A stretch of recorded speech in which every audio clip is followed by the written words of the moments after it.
You might have, or you might just need a recap, but here's a video of my personal favorite game, Deltarune for Dummies. Also, before you get into this, if you're a little homophobic and you see this little niche pixel game called Undertale appear on screen, click off, because we're gonna get a little gay here. And the game is really gay, but, also spoilers, and I know y'all will get bored, so here's some, good gameplay of Undertale, where we're killing every boss, because y'all like the boss bots for no reason. Anyways, cutting off the fake accent. What is Deltarune? Deltarune is a game made by Toby and helped a little out by Timmy Chang. Yeah, it was made in 2018, and you might know Toby Fox for Undertale, another niche indie game. So niche. But anyways, characters and what they go by pronoun-wise. Yes, pronouns are in this. So woke. This game is made by a woke tard, right? First, the player we control, Chris. Chris goes by they/them pronouns because it's obviously, they're non-binary. Pull up the picture of them, of their citation on the wiki. But Chris is who we control the majority of the game. Susie is a purple dinosaur or something. But Susie goes by she/her, and his character you see go through a lot of development if you actually play the games instead of watch this recap. Because she's the main character. Rouse is a goat, but not greatest all time. But also misleading because some people think Rouse is a girl, but Rouse is a boy.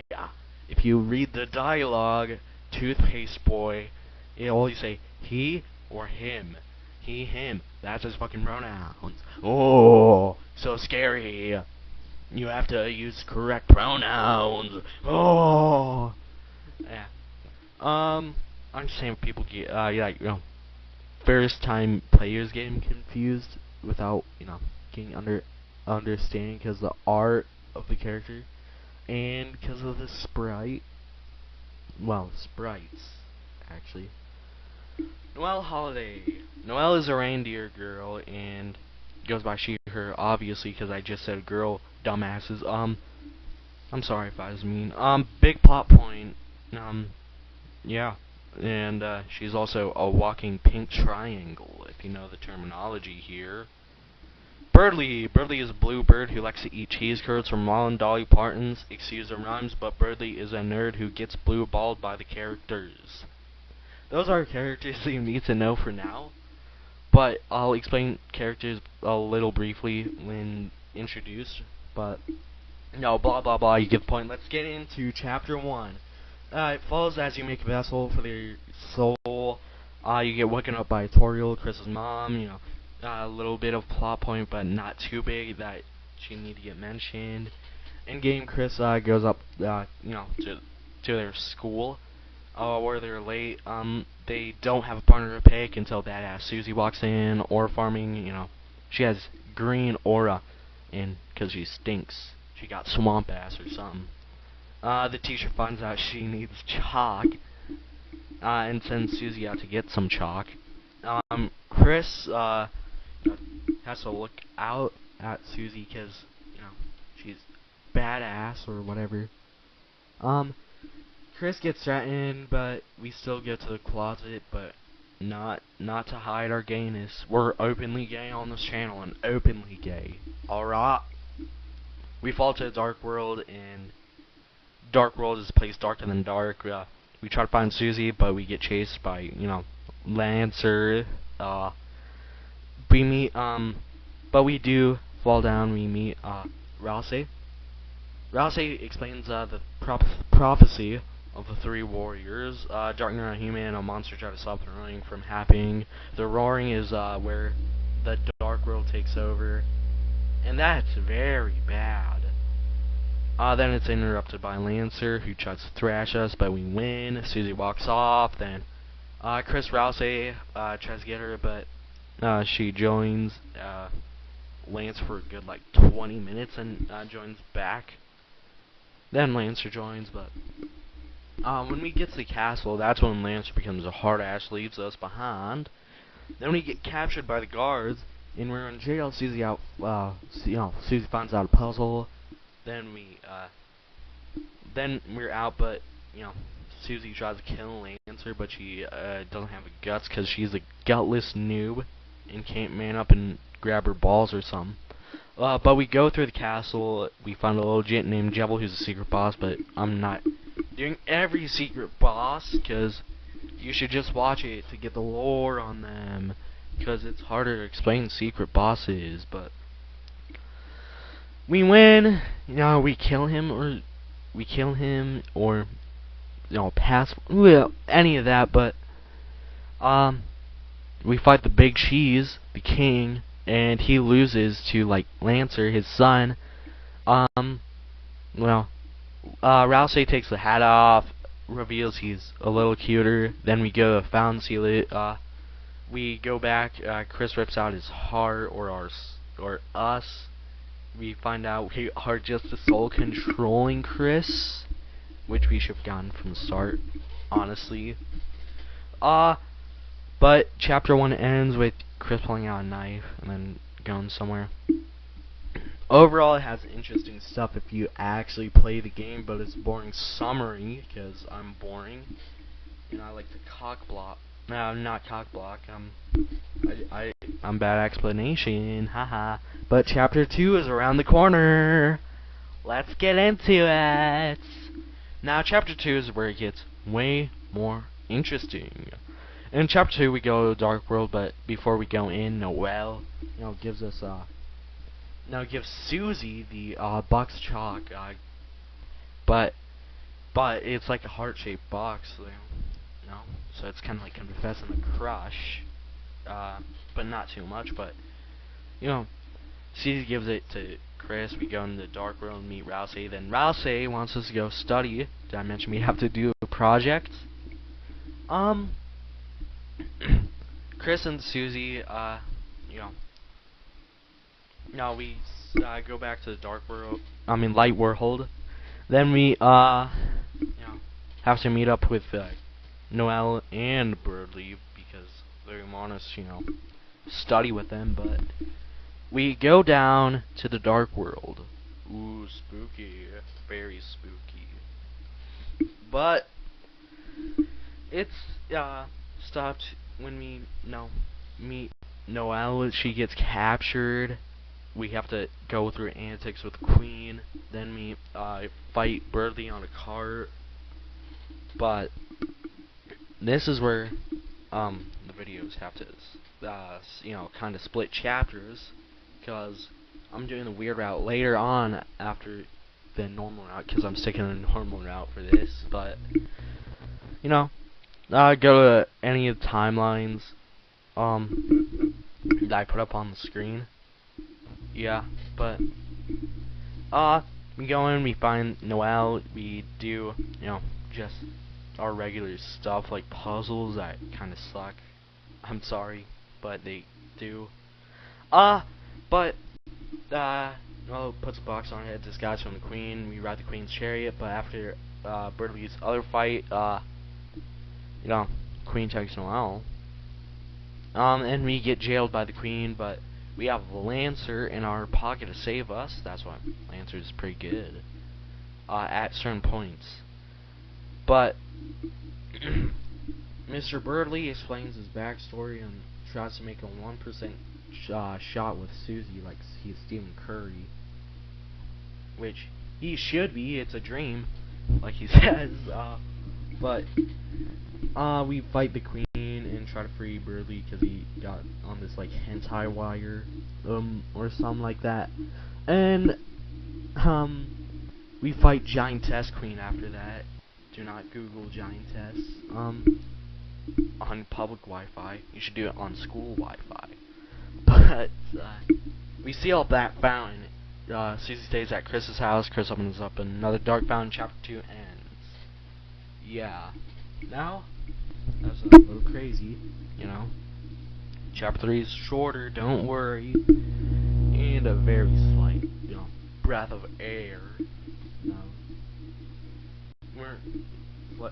Just imagine Chapter 2 in 1 as like a vape, where we run out of our Imagine chapter 3 as like us stopping addicted to it. Alright, chapter 3 starts where chapter 2 left off, but Chris and Susie wake up on this weird couch, but we find Rouse after walking a little while, go backstage thing, go on stage with Skibbity Toilet TV head guy Tana's Lore with a person in the chapter 4 that I forgot to mention. Spamton's very important, because he's a dealer. He scams people like people in like India. Then it's implied they dated. Yes, male love male. This game is super woke. That's why no one should play this game. It's very woke, and it's trash for these sissy liberals. Don't worry, I'm kidding. If you didn't think I was kidding, I'm so like it would be so crazy if there's like a lesbian deer and a lesbian fish, or a lesbian reptile. You lesbians. Wait a minute. There's so many lesbians in this game. I think Toby Fox has a fetish for lesbians. That's kind of stretching it, but it continues with, the mini games, and we see a tutorial in this castle when we go outside in this snowy like biome, like in Minecraft. We get trapped by Tenna, we have to spam the axe button, then we get freed. The Roaring Knight stops us though. Yikes. We fight, we get swooned, but Undyne comes in and tries to, save us. But she gets taken by the Roaring Knight. And we go back out to the light world, go to the bunker, but it's locked. The door cracks open a little, then chapter ends. Is not that bad of a short, and it was a cliffhanger, so it kind of sucks. Just kidding, this game doesn't suck, that's why it's my favorite game. I'm glazing Toby Fox till the day I die. Okay, chapter 4 is here. Alright, guys. Hello. Chapter 4 starts at the fountain. What? Don't worry. We get woken up with some fresh-ass pancakes. We change into different clothes, we go to church, but we ask some people there about, the bunker. Because there's a code on the bunker or something that we have to open up. And then, we go to Noel's house. Susie distracts Noel. We go, no, Chris rips us out of his, fucking body again, and puts us in a box, and we go to this, like, vent thing, like an imposter from Among Us. That's why you should vote the soul out, because he's an imposter, not engineer. But we go through, we see, Mr. in between Chris, on the phone making chocolate milk, and they are talking to someone like Soulja Boy. Yikes. We don't know who that person is. It's very obviously Carol. But, we go into the December holidays room. We see, a code that's obviously December 25th, but 12/25. But enough what I think, because I'm least important here, and I'm not the average Deltarune theorist. But we get hit by a hockey puck, then we are put in a closet. Don't worry, we're openly gay on this channel. I'll gossip a little, and we get back inside Chris, because no, we're a friend inside him. Yeah, fuck, I mean them. That's why I'm bad at pronouns. I'm sorry. I'm like, fuck. But we go back to the church since we're locked out of Chris's house, because we don't have a spare key for some fucking reason. The coincidences. We see a dark world open up in the church. We go in, lights out for a while, then we meet the guy from Undertale! Garrison Boom! I'm nutting. Anyways, we go look for his study, And then we go fight this pumpkin guy after we, find Gerson's study. But he's insecure about himself, the pumpkin guy. I mean, that's honestly relatable. Could we all insecure once in a while? Enough being quirky, because that's just gay. Not as an insult. Being quirky is very gay. And I am very gay. Very gay. Never mind. But we get the Mario furry cat power or whatever. Then we climb up spots where we need to climb up. We play piano but not sing soprano. Then we open up a door, seal the first fountain. We leave a note for Alvin, the priest of the church. Then Susie realizes Gerson died a long time ago. Susie thinks she can open a fountain just to see Gerson ask for the code to this door on the church to get to the other fountain, but we fight a stone Gerson because, Gerson cannot exist because she doesn't have any actual memory of Gerson other than Alvin, the priest of the church, because that was his peepaw. But, we go see the fountain because we found out, because random light, darkness, I gave his code, but, go in, then we go to the fountain, and we, get cock-blocked again by, the Roaring Knight, like last time, but, here's the thing, we have to climb up this thing, and then we fight, the Titan, who's a biblically accurate angel. Yeah, sure. But Susie dunks on their pull lips or whatever, like prom LeBron James. And then we seal the last fountain of that chapter. That's 3 fountains. We go on to see Sans, dancing with a drunken Toriel. Susie leaves, and Chris goes to their room and tries to sleep. But Sans did what he was gonna, by befriending our mom. Yeah. But, we get taken out of Chris again. He goes out the window, or kills himself. I don't know.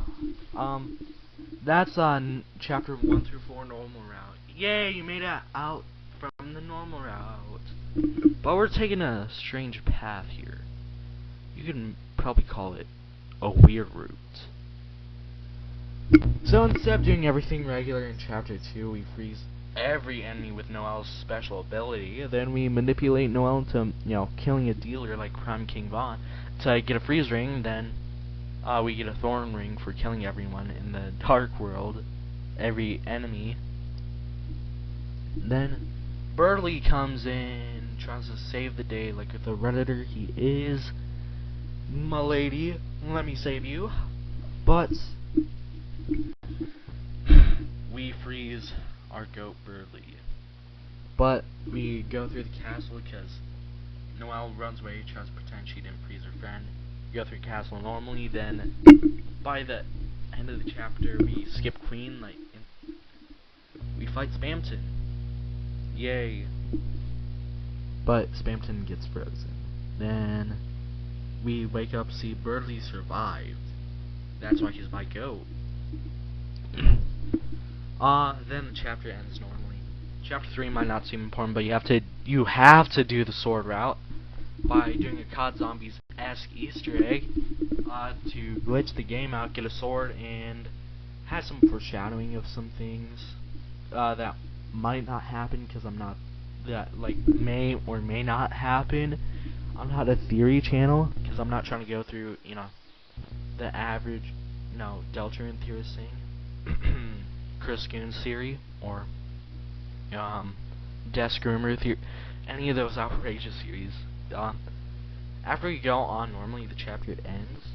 Chapter 4 we do things a little differently around these parts, but yeah, it's normal up until Noel's house. And I'm not a millennial, cause I'm not a millennial, is what I'm trying to say. But we say proceed, give Noelle the thorn ring, gets she gets angel symbolism, and we go on normally. And then chapter 4 ends the same with befriending our mom, or Sans befriending our mom. Alright. That's the end of our recap. Can call it the worst, but I'm probably do like some, you know, like oops sauce. Sorry for that. I might dub every chapter of Deltarune, even the weird route. See y'all later, but if it's had to click on some link in the description below, I wouldn't. It's probably fucking malware. Like it said, don't click me on malware. Honestly, I'm not checking it out, but it might have some cool. But I don't care. See y'all later, my little peeps. Or my little sperms, whatever you little shits are. But goodbye.